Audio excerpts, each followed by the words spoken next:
Hey there, and thanks for joining us for this episode. We're really looking forward to sharing this part of a conversation that Brian had with Dan Haifley. Brian and Dan aren't going to agree on everything, but Dan gives a really reasonable approach to why he uses the King James Bible. And so we're circling back to that conversation. Now, this is only part of their conversation. We'll be releasing it in a series of episodes in coming weeks. However, if you want to go ahead and get early access to the full conversation and not have to wait for the next part, you can head over to briansams.com and sign up for early access to content there. It's completely free. Just give us your email and we will send you a link to the full conversation. So again, head over to briansams.com and access the full conversation today. Well, we are so glad that you have joined us for this episode as we continue to advance a reformation of fellowship, partnership, and gospel hope amongst Bible-believing pastors and churches.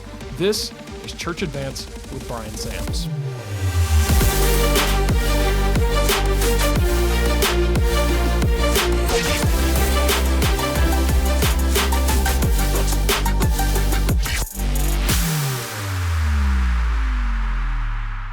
Hey, everybody, welcome to the Church Advance podcast. This is Brian Sams, your host. Today, I'm excited to be joined by my new friend, Dan Haifley. Dan, welcome to the Church Advance podcast.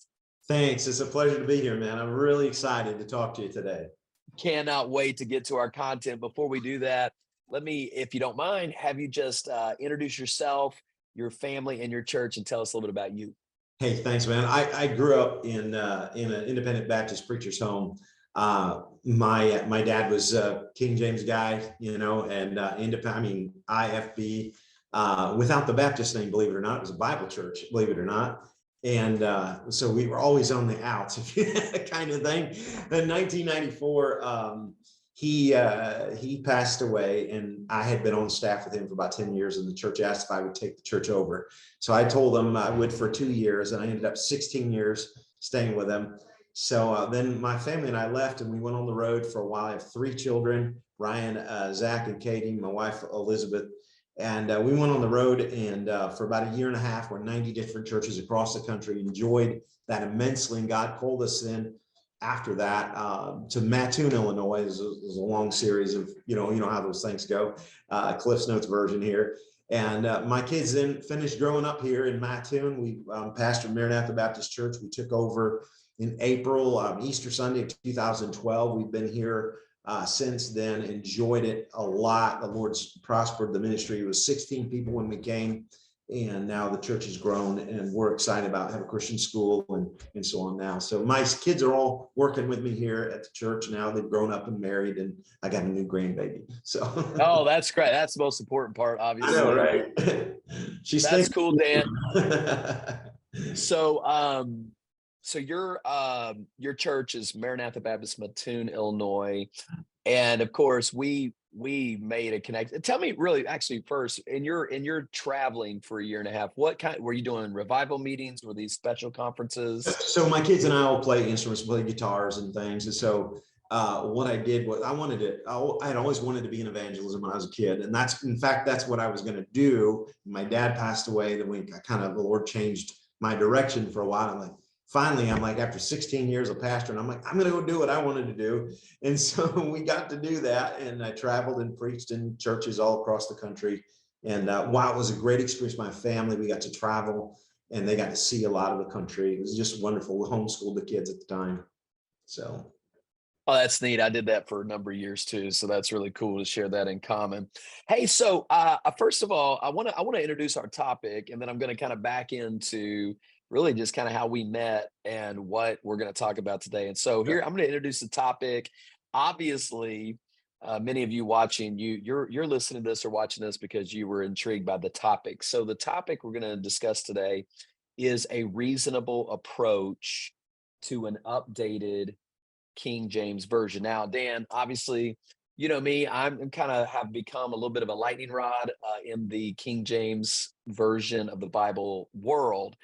And I'm not going to rehash any of that. It's not super relevant, but this podcast will release sometime in the summer of 2023. In the spring, actually winter of 2023, I became the target of many social media conference subjects over some podcasts I'd released previously, and to no surprise by many that know me, I have gone through a transformation of being open to modern translations of the Bible, which has caused me enormous grief.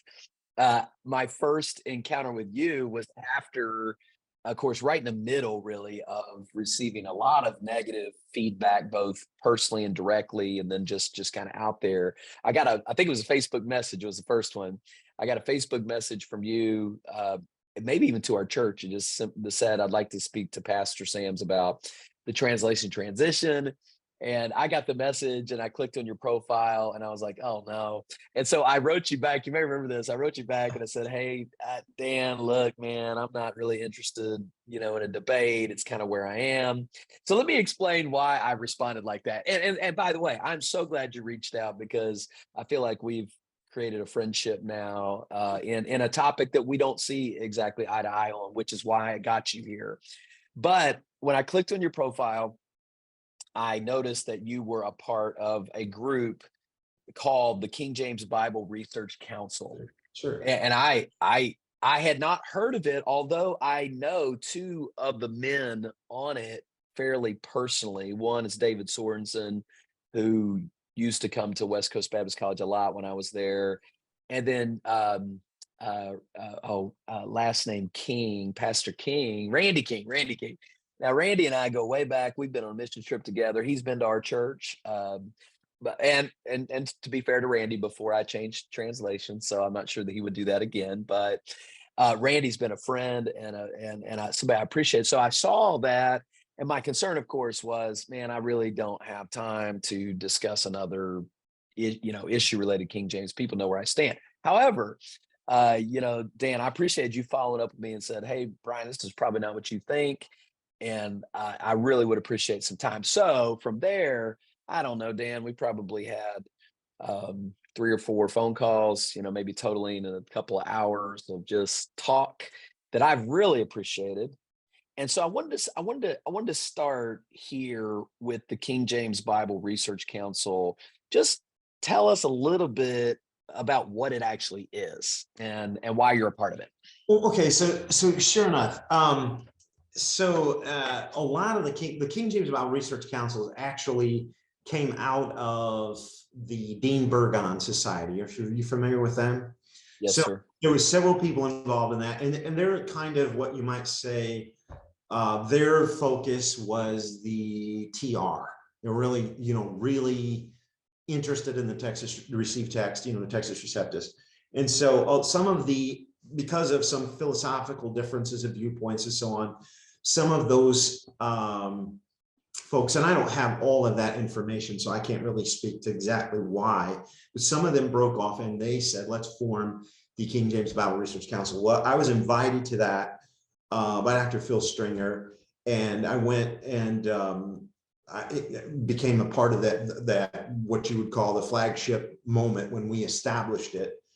And we worked through what we were trying to do. And the goal of the King James Bible Research Council really is to bring some academic excellence to the conversation, because as you know, there is some insanity out there. There's some, and to be fair, there are some people that have a complete different view than I do, that I would say are very well educated and very, there are guys that are in the, what I would say, secondary inspiration camp that are very academic and brilliant people. And so I'm not casting, any shadow on their intelligence or learning, but our King James guys, all of us on this research council, we have conflicts. We fight within ourselves. We're good Baptists, but we argue and debate, and that's part of the joy of it. I had a conversation before this last meeting we had with some of the guys, and I said, look, we need to be careful with, yada, yada, yada.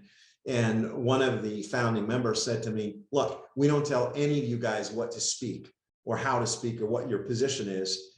We're here, this is research. We're just letting the truth take us where it takes us, kind of thing. And that's really the attitude of the King James Bible Research Council. And it's done a lot of good as far as establishing where we're at. No, honestly, most of it, we are all TR for the most part. There's some guys that are a little closer to the secondary inspiration. They wouldn't articulate it that way, but that's not my position. In fact, I'll tell you, when I was ordained, there was a couple of followers of Ruckman that were on my ordination council. My dad was the MC of it, and they got into a 2-hour fight over my answer about the King James, because I believe that the King James is an accurate translation and it preserves the Word of God properly. But I personally, this is my position. This is not a position of, I can't speak for anyone else. Okay, this is me. I believe that God promised to preserve his word, and I believe the preservation of his word was in heaven, and that he communicates it generationally, one generation to another. Sometimes the scriptures have been hidden, as in the case with Ezra. And I know that's a deeper conversation, but I don't believe translation is a big problem to God as it is to us. I mean, Acts 2, he translated the gospel into 17 languages instantaneously. He didn't have a problem with it. You know what I'm saying? Right. So those are some of the thoughts that I have. Well, I do think, I mean, I think it's important, Dan. I think and a talk I did almost over 2 years ago now, when I shared with our church that we were going to use a modern translation, I did a 2-part sermon series after lots of meetings with different people in my church. One of the sermons was entitled the seven wonders of the word, and inspiration. Yeah, Sure. I went down through 7, and the last 2 were preservation and translation. And I think it's an important distinction. I think you've made some very careful statements, but I think everybody needs to know, just to put an emphasis on it, there's a difference between the 2 words. The 2 words don't mean exactly the same thing. That's correct. And so and in fact, I pulled the purpose statement from the King James. I want to read it, and then I want to ask you a question. The King James Bible Research Council is dedicated to promoting the King James Bible and other traditional texts around the world. And I would assume you mean translations, other translations. We believe the King James preserves by accurate translation the inerrancy of the Greek received text and the Hebrew, Aramaic, Masoretic text. So the statement is the King James preserves the accuracy of the original text. And of course, we all know that with your group, the preserved text, the accurate text would be the 2 that you stated there. So I want to ask you a question, just for clarity, so my audience can understand that we're all at least on the same page here. So your priority really is twofold. It's an accurate Bible in English and a preserved inerrant original text. And so you would, and you've already said it, you're definitely not a Ruckman organization that sees certain strands of Ruckman. If I'm not mistaken, they would say that when God gave the King James, it basically was the Bible given, and therefore even the original manuscripts are essentially irrelevant, right? I mean, they don't correct the King There James. are some followers of Ruckman's teaching that would say that. Yeah, I mean, certainly in extreme cases. So, but for clarity, let me ask you this question. I think this helps us clarify it. If you were going to translate a Bible into a language for somebody who does not have a Bible, and let's assume they already have like written language, like we don't have to go there, but assuming they have written language and no Bible, what would you do? What would be your process? Man, we could spend the whole podcast on this. This is one of my favorite topics. So truthfully, oh wow. I believe the King James Bible I think anybody that would exclude the King James Bible from the conversation at this point would be foolish, because they did it so well from one language to another. When you translate from one language to another, there's a lot of nuances that are hard to capture. The King James translators caught a lot of them, and amazingly so. Now, the funny thing is, and this is something not talked about much that I found in my research. There are, are you familiar with Enzenas? I don't think so. Okay, so are you familiar with the Reina Valera Spanish Bible? Yes. Okay, so yes. the Reina Valera Bible is a large percentage of it came from the Enzenas, who was the first one to translate from the originals into the Spanish language. Okay, so the Enzenas was the original text, kind of, you might say, and then became the Reina Valera, and then there's been other translations since that based on Enzenas's work. Zenas, I believe, was actually killed for his translation work into the Spanish. Enzenas predates the 1611. Okay,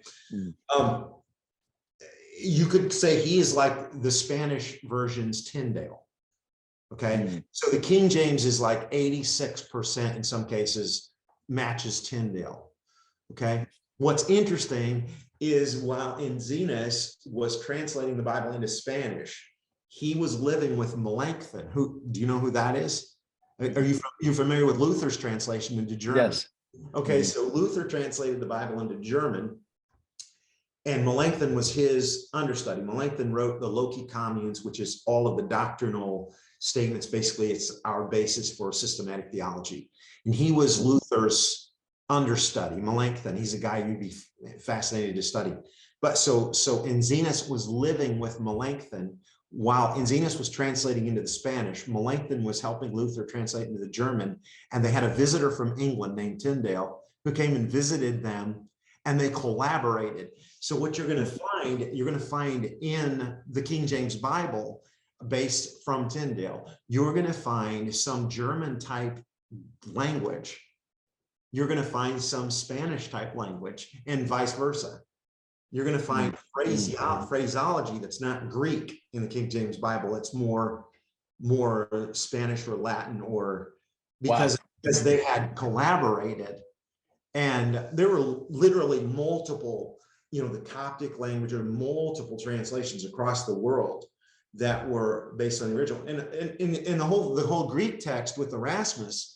I mean, Erasmus is, this is me now, okay? This isn't unofficial. Everything I'm saying here is not an official position of anybody but me. Yeah, okay. My own research. But what I found is that, Erasmus's text, it was a compilation. Really, it was a Greek compilation. It wasn't, they say, well, the originals. Well, there wasn't. I mean, the originals were all letters and things in multiple languages, and Erasmus compiled those into one Greek text. If we go back to Erasmus's, they began calling it the Textus Receptus. He didn't call it that, but they began calling it because it had come through multiple languages. So to put a bow on this, your question, if I were to translate, and I have been involved in multiple translations as a consultant, I would use everything at my disposal from every language that is out there. Now, in the Hebrew, I think I would stick with the Masoretic text completely, because that's the one the Jews have passed down to us. I would stay away from Kittel's text. I don't know if you've seen anything I've written on that, but Kittel was, Rudolph and Gerard were both worked with Hitler, and they produced. Same guy. He's the same guy who wrote Kittle's Theological Dictionary. Is that one of correct? them? Yes, I think Gerard was the son. Rudolph was the dad. I have the Rudolph's commentary set. Very, very academic, critical thinker. But he was German, and he helped Hitler define his theology against the Jews. And Gerard, actually, who's the one that wrote the dictionary, he spent time in prison at the end of World War II for Nazi war crimes. So his stuff, when I see his stuff creep into some of the new versions, it causes me pause, because there's anti-Semitism underlying it. And so I don't believe that's one of the reasons I don't use the new versions, is because of some of that anti-Semitism that creeps in. Okay, so let me just, for clarity, because I love where you're going, I love what you're saying. I'm such a simple person. Okay, you would say, and let me see if I can summarize it, because I think we're getting there. You would translate, the source material where you would actually go to find the word would be your preferred Hebrew and Greek manuscripts, but you would consult with obviously other translations, other language tools, because that's essentially what other translators have done. Right. But the source material, as far as where you're going, this word into this word, is going to be Hebrew or Greek or whatever into the said language. Right. And just to follow this just a little bit.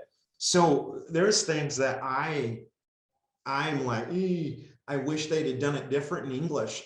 I've seen no translation that's done some things that in English for example, the word church. Okay. In the Spanish Bible, they use the word iglesia, which is, a transliteration of ecclesia. I wish they'd have done that in English, because the word church is actually a dynamic equivalent that is referring to actually a pagan a pagan circle, and it comes through the German and Anglo-Saxon, a combination of that. I think the word kirch, different words, is fascinating to see. And King James, actually, one of his rules was they had to use the word church, and I think it was to identify what he was doing a little bit with, the congregation. Tyndale translated it congregation, which I don't think was a really good, because there wasn't really a word in our language that defined it. We're going to pick up the next part of the conversation in the next episode. But again, if you want to get early access to the full conversation, you can get that for free at briansams.com. Just simply go over to briansams.com, give us your email address, and we will send you the rest of this conversation completely free. And do make sure that you're subscribed to our YouTube channel, that you're following us on Apple Podcasts, Spotify, and wherever you may listen to podcasts.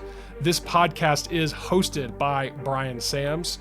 It's co-hosted and produced by myself, Luke Clayton, and the team at mustincrease.com. We thank you again for joining us and look forward to seeing you next time as we continue to advance a reformation of fellowship, partnership, and gospel hope amongst Bible-believing pastors and churches right here on Church Advance with Brian Sams.